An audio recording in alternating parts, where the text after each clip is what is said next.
What's up everybody, this is Rob Shax. Today we're going to be doing the next video in my Gran Turismo 3 Rivals series. Sorry, it's been a kind of a while since we've done one of these, but I'm going to get this going again. We're going to be racing the Corvette Grand Sport 96, I guess, against the Camaro Z28. Two very good cars, very similar in power, very great stuff between them. Good rivalry between these two cars. So be sure to like, subscribe, comment, and share. Help me get to 1,000 subs. Hoping to get there by the end of the year. We're doing good, honestly, so thank you all so much for the support. It's been great, honestly, making these videos. So, for those of you who are new to the channel, if you're watching this video and this is the first thing you're seeing of mine, what I do is I drive around. I have a lot of things on the channel. I have Gran Turismo, Dynasty Warriors, Samurai Warriors, Halo, Overwatch, Call of Duty, stuff like that. I do a lot of stuff all over the place, but for this, if you're watching this video, this is what you found. What I'm doing is I basically pick between 2 to 3 cars depending on what they are, and I drive around Complex Drinks. It's a unique Gran Turismo 3 course. Drive around here, kind of talk about what I think about the car, you know, how it sounds, looks, performs, top speed, acceleration, you know, you name it. And then I watch the AI drive the cars on some sort of course, whether it be, you know, basically I want them to race each other as the AI just to kind of see how they do with the two cars, and then I end the video by doing a max speed test of my two cars with the two that I have tuned up in my gear settings and all that stuff. So do that, and then that's it. So if you're new to the channel, hope you all like this video, and you know, look at all my playlists of all the other things I do on this channel. I have a lot of things that you can look at.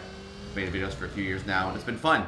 So yeah, hoping to get to 1,000 subs by the end of the year.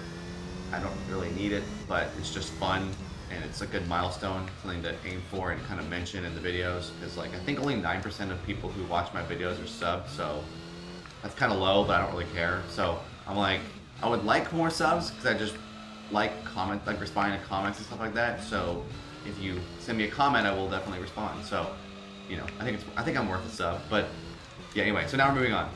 Done with that. Corvette Grand Sport. The 96, technically no cars are dated in this game, but it's little license plate thing says 1996 GS, so it's a 96, or else they're misinforming people. But it's a 96 Grand Sport. It's a good car. It's the C4 of all the Corvettes. So they have in this game. Since this game came out in 2000, there's just the C4 and the C5. They removed all the C3s and 2s and 1s. They brought them all back for 4, but in this game they went with just the like most relevant and kind of recent cars. The oldest car being the Shelby Cobra. But this car's good, honestly. Good handling. I mean, these are not as fast as all the other cars that are done in my Rival series, but this car, both the Z28 and the Corvette Grand Sport, you'll see, love to lose control. They're very rear heavy. They're also very heavy cars. They will slide. They're very difficult to control, but they're fun, honestly. They're fun. Just very menacing in their sounds, very powerful. For having only 700 something horsepower, this car can go really fast. You'll see in the top speed thing that I do at the end of the video, it's very, very fast.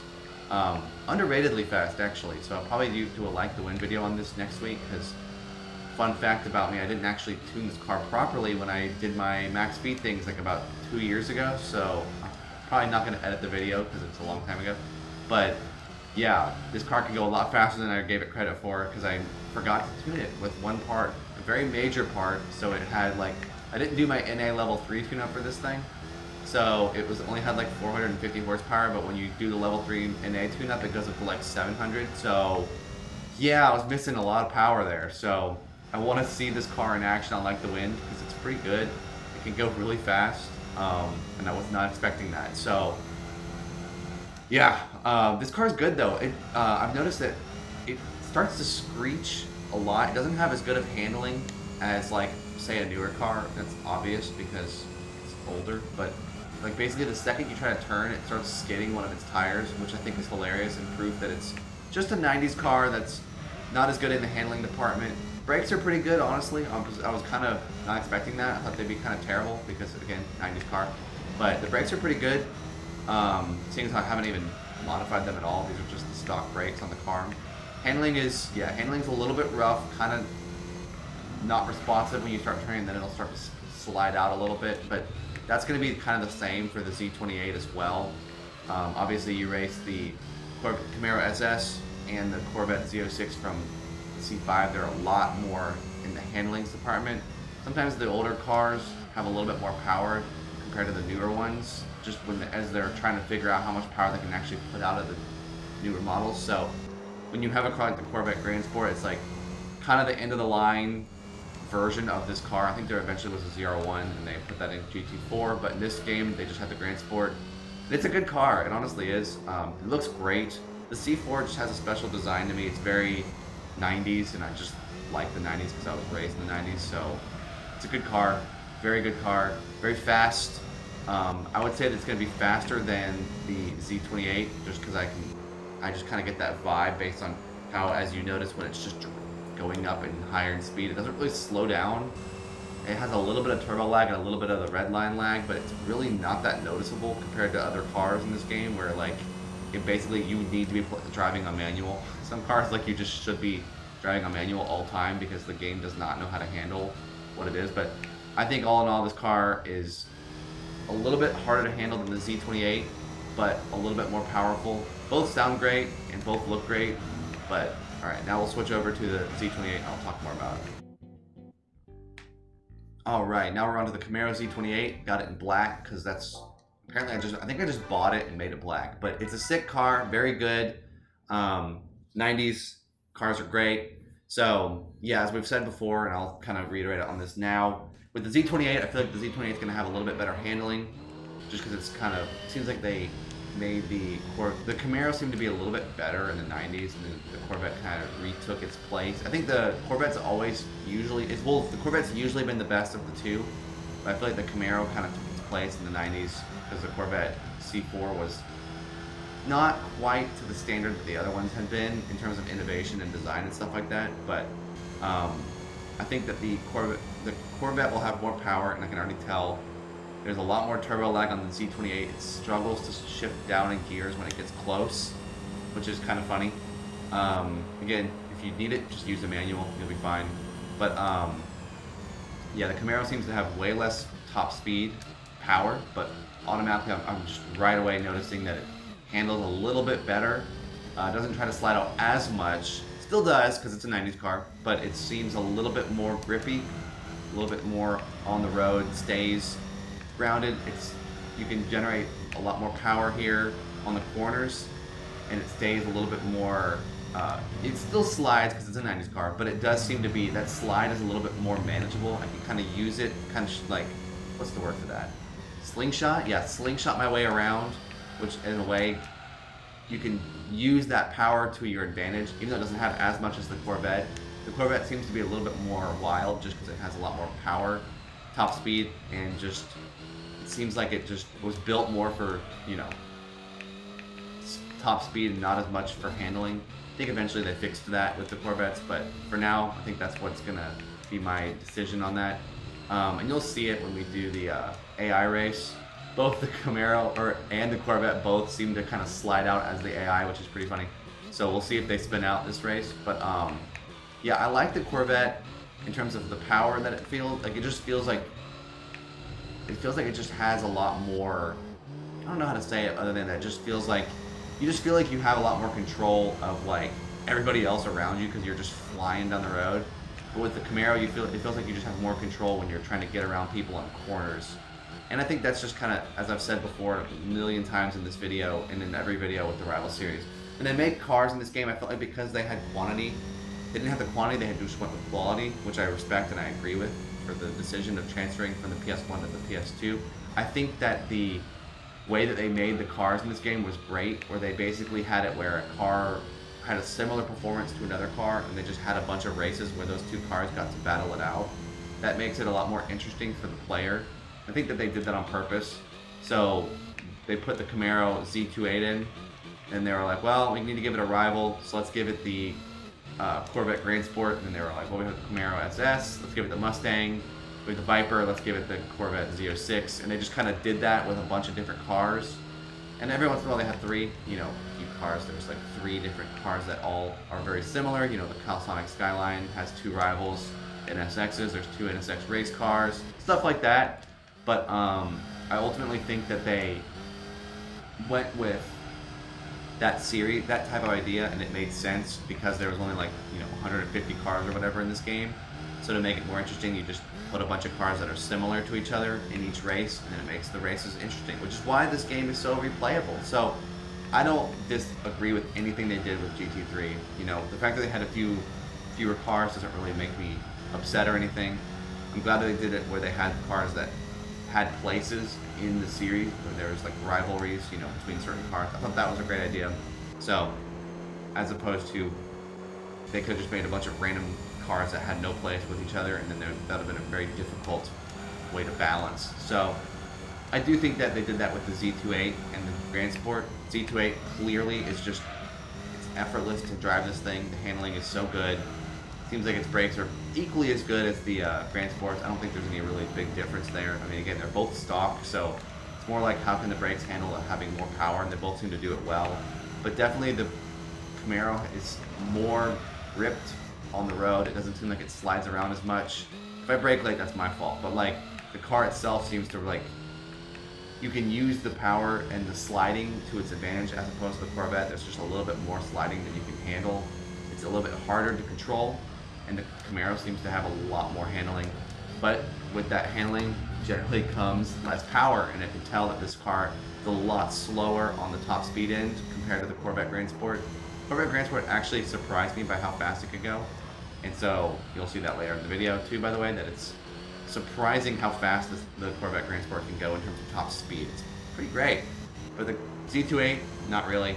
And they both sound great. I like how they basically just make the car sound like they're racing equivalents when you tune them up. So this sounds like the Camaro LM race car, and the Corvette Grand Sport just sounds like a Corvette C5R, even though it's not the same generation. Why not, So I think that these cars are both good. I mean, as I've said with most of my videos on this topic, if you like handling, go with the slower handling car. If you like the power and like the challenge, go with the faster one that has more power, because it's fun to try. It's fun to try to drive the car that has the power. So, as I braked way too late there, I'm going to spin my car out, and then we're going to stop this video, not the video, but stop this part and go towards the AI battle. So, enjoy that.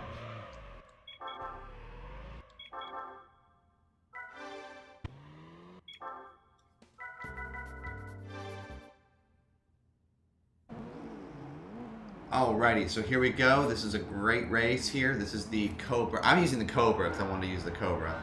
Here's the Grand Sport starting in 5th, and the Z28 starting in 3rd. So I was like, I think I would like that that's the case. The Corvette C5R was in the race, and so I was like, okay, well, I have to do something about that. So I just destroyed him. First turn, just knocked him out of the way. Then the Cobra just spins out on his own. Spins out and goes into the course, gets hit by the Viper. It's insane. Then the C5R is still in the lead, so I was like, not good enough. So I slammed him again, threw him way off the road. Z28 takes an early lead, allowing the AI battle to actually commence between these two. So then I'm in 3rd, guarding them. And then eventually I make a pass. I give the Grand Sport a slight boost there because I kind of messed him up before. But then I stop and let them drive it out. The C5R, of course, just shoves the Viper because he's mad at me probably. And I end up just staying in front of him for the rest of the race. I was kind of impressed that it turned into that. Then the Corvette C5R just ruins everything there again, just slamming. I don't know why the C5R is ever in this race, especially since the Viper GTSR is not in this race. So the Corvette pushes the Camaro Z28. He ends up almost spinning, which was a disaster. The Cobra does this, whatever the heck he's doing here, just sliding all over the place. It's a good race, but unfortunately now, because of the C5R, the Camaro got shoved wide and got pushed off the road. It's kind of a bummer because I would have liked that battle to happen a little bit more, but it was just funny, and I couldn't not have this race because it was still crazy. But the Camaro is still in it for a while because the Viper's still behind him, and I know the order, and it's a different order than what it is right now. So there's still a proximity between these 3 cars, which is cool. But I think eventually somebody spins out because they get a little bit more spaced out. Again, the Cobra just doing his standard thing. He actually probably could have accelerated out of that, but then decided to brake anyway. I don't really know why the AI likes to spin the Cobra on that first corner. If you notice, he actually is turning the wrong way when he's spinning too. So it's like they really programmed him to just spin out there. I don't know why they did that, but yeah. So we're holding a lead over the Camaro or the Corvette C5R. I don't mess with him anymore, but I just wanted to get him not in the lead because it's kind of hilarious that they put a race car against a bunch of road cars on this course. I don't know what they were doing with that, especially since the Viper is not ever in this race. The Team Oreca is never here. So I'm like, I don't know what they were doing with that. Corvette is spinning out right now. Completely loses control, bottles it. Camaro actually takes the lead. I did not realize that actually happened. So that's actually interesting because obviously I can't see who is in what place. So now we have the Camaro in front. So something has to have happened there because he doesn't end up in third, I'll tell you that. So great stuff so far. Interesting. The Corvette spun, which again kind of proves my point that the Corvette is the power but more out of control one because he is already spun out once and the Camaro has yet to spin out. And now we're going into the final lap here. Camaro Z28 getting dangerously close to the gravel, but so do all three of them. I'm not really sure, again, why they're doing that. Cobra just immediately starts sliding, spins, does a full rotation, keeps going, and then tries to rotate it back out again. Shows the Cobra's impractically great, unrealistic turning radius there, where you can basically do a 90-point turn without ever reversing again. So that's kind of interesting. So Viper's kind of catching up to the Z28. I'm still ahead of the C5R, by the way. Doesn't really matter. But yeah, Corvette's a little bit behind, and something is going to happen at this corkscrew. So I'm not really sure what is going to happen because I've not watched this replay yet. I'm going to watch it with y'all. So we've seen one spin. Camaro's coming in hot. Takes some gravel. And okay, spinning, just spinning, getting hit by the Corvette there. There we go. Manages to sort of recover it, if you can consider that a recovery. I don't think that is a recover. Meanwhile, the Corvette or the Cobra is just chilling up against this wall. So yeah, there we go. Ending up being a very interesting race. Camaro spins out second lap. Corvette spins out second lap. Camaro spins out third lap. Camaro really spins out. Also gets destroyed by the Corvette. Gets shoved. It's freaking hilarious. So that's about what I expected. I think I expected the Corvette to also spin out again. I think he was going to, but then he ended up hitting the Camaro and stopping that. So, but I had to watch that perspective of the Camaro just spinning forever. That was pretty great. So, yeah. I'll show the next thing up now is I'll show that spin one more time, and then I'll do the max speed test. So enjoy the rest of the video. Y'all are great. Peace.